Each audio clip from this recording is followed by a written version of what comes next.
Assalamualaikum warahmatullahi wabarakatuh. Sahabat-sahabat dimanapun berada, sebagai manusia terkadang ragu di dalam beramal. Ragu apakah amal kita diterima oleh Allah Subhanahu wa Ta'ala atau tidak, dalam segala hal. Dahulu ada seorang ahli sedekah yang bisa dikatakan salah sasaran. Memang di setiap zaman, di setiap generasi selalu ada orang pilihan yang gemar mengerjakan ketaatan, gemar mengerjakan kebaikan. Mereka terdorong menunaikannya kebaikan itu demi meraih balasan dan keridhaan dari Tuhan, bukan mengharap balasan atau pujian makhluk atas apa yang ia kerjakan. Nah, ini pula yang pernah dikisahkan Rasulullah SAW, yaitu ada seorang laki-laki dikabarkan memiliki kebiasaan sedekah secara sembunyi-sembunyi. Tiada lain, tujuannya itu dia tidak ingin ada yang melihatnya kecuali Zat yang Maha Suci. Karena tentu ia tahu bahwa pahala bersedekah dengan sembunyi-sembunyi itu lebih unggul faedahnya atau pahalanya dan mampu memadamkan murkanya Allah Subhanahu wa Ta'ala. Demikian menurut kisah hadis yang diriwayatkan oleh Imam Bukhari dan Imam Muslim rahimahumallah. Diriwayatkan dari Abi Hurairah radhiyallahu taala anhu qala rajulun la atasaddaqanna bisadaqatin fa kharaja bisadaqatihi fa wada'aha fi yadi sarikin fa asbahu yatahaddasuna. Dahulu ada seorang laki-laki yang hendak bersedekah secara sembunyi-sembunyi. Jadi Rasul menceritakan di depan para sahabatnya, diriwayatkan oleh Abi Hurairah. Singkat cerita, pada tengah malam laki-laki itu menyelinap keluar rumah dan mencari orang yang akan menerima sedekahnya. Akhirnya ia menemukan seseorang yang menurutnya layak untuk mendapatkannya. Dalam dugaan dia, orang ini adalah orang miskin. Akhirnya ia menyerahkan sedekahnya itu kepada pria miskin tersebut. Namun dugaannya itu meleset, teman-teman. Sebab ternyata orang yang menerima sedekahnya adalah seorang pencuri. Jadi malam-malam ia namanya tidak kenal, diberikan, oh ternyata pencuri. Buktinya keesokan harinya orang-orang di pasar dan tempat-tempat kerumunan ramai memperbincangkan bahwa tadi malam ada orang yang memberikan sedekah, yang menerimanya pencuri. Ramailah di pasar, di pos-pos tempat ngobrol gitu ramai dibicarakan. Rupanya sang pencuri yang menerima sedekah menceritakan kepada orang lain. Tentu dengan senang dia mendapatkan sedekah. Tersiarlah kabar, tersiarlah berita dari mulut ke mulut, kan sampai juga akhirnya ke orang yang memberikan sedekah itu. Nah, tapi orang-orang juga tidak tahu siapa ini yang bersedekah.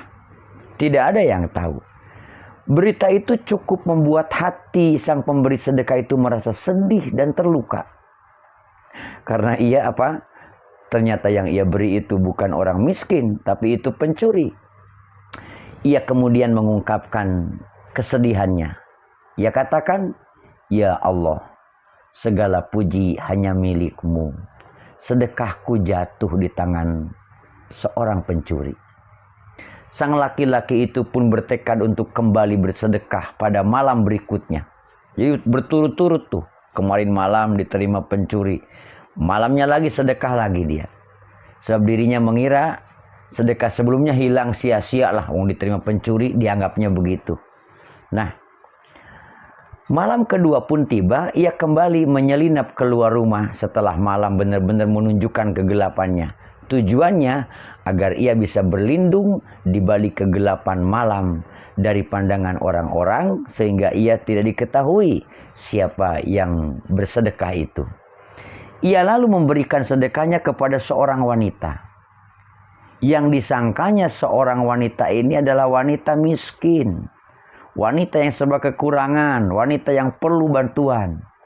Namun dugaannya itu kembali salah juga. Ternyata wanita itu seorang pelacur. Wanita itu pun menceritakan apa yang dialaminya tadi malam.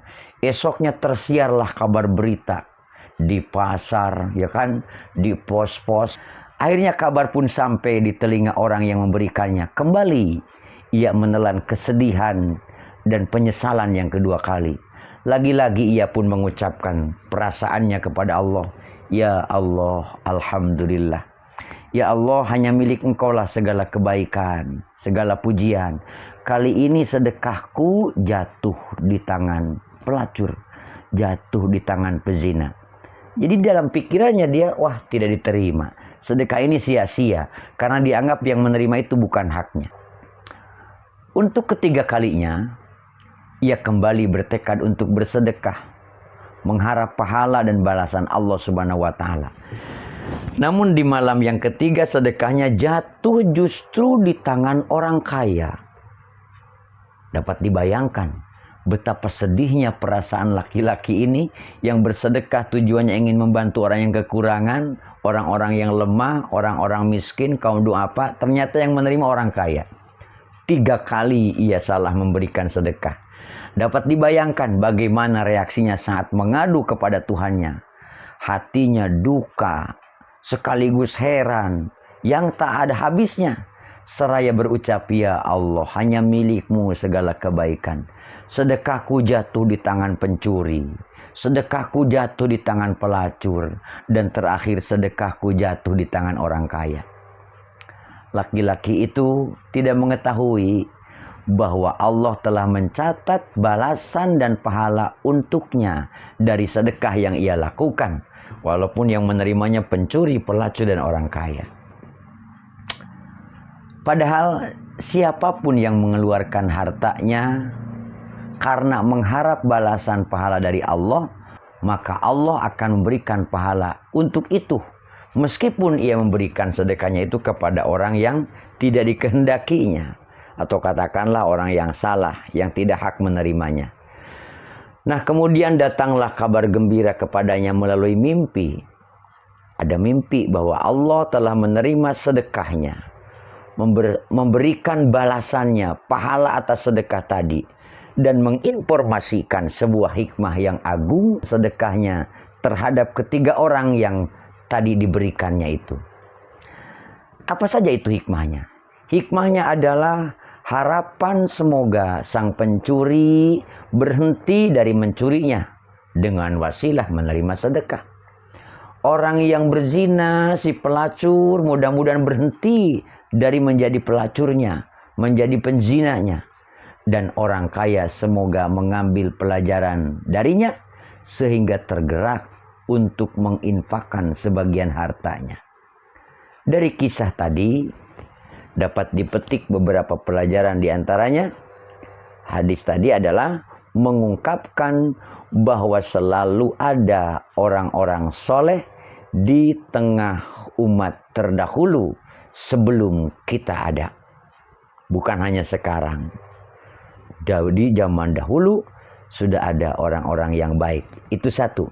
Setiap zaman ada orangnya. Setiap orang ada zamannya pun begitu. Orang soleh akan selalu ada pada setiap zaman. Mereka gemar mengerjakan kebaikan dan bersedekah. Jika malam tiba, ia menyelinap mencari orang-orang fakir, orang-orang miskin yang membutuhkan bantuan. Semoga di zaman ini masih ada yang demikian. Kira-kiranya ada apa tidak di tempat kita? Kemudian bisa diketahui dari hikmah itu, oh, betapa luasnya rahmat Allah Subhanahu wa taala dalam menerima sedekah. Meskipun sedekahnya itu jatuh pada orang yang bukan haknya. Dan begitu luasnya rahmat Allah, pencuri, pelacur, orang kaya masih Allah berikan rezeki melalui tangan orang yang sedekah tadi.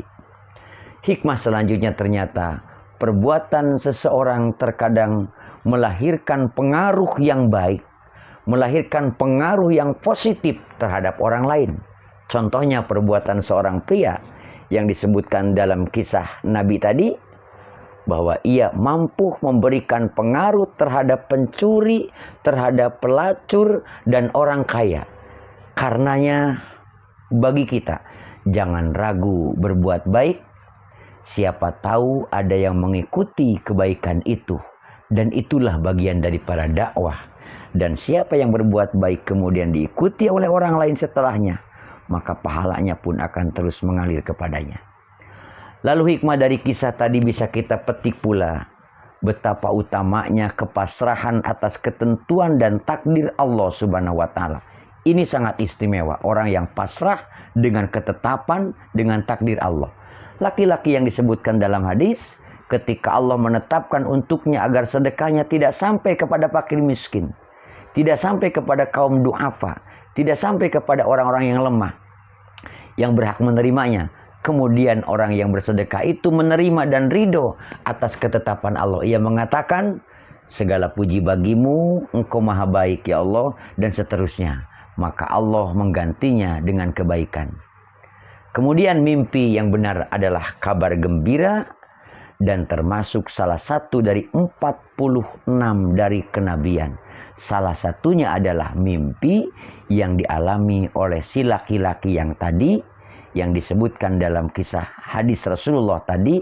Ia dikabarkan oleh Allah bahwa sedekahnya diterima, pahalanya itu sudah diterima dari sisi yang tidak ia mengetahuinya. Nah, sahabat-sahabat, tidak baik kita berputus asa. Sebanyak apapun dosa, berbuatlah kebaikan. Jangan pernah kau ucapkan, karena aku banyak dosa, mungkin amal baikku tidak diterima. Rahasia Allah Subhanahu wa ta'ala.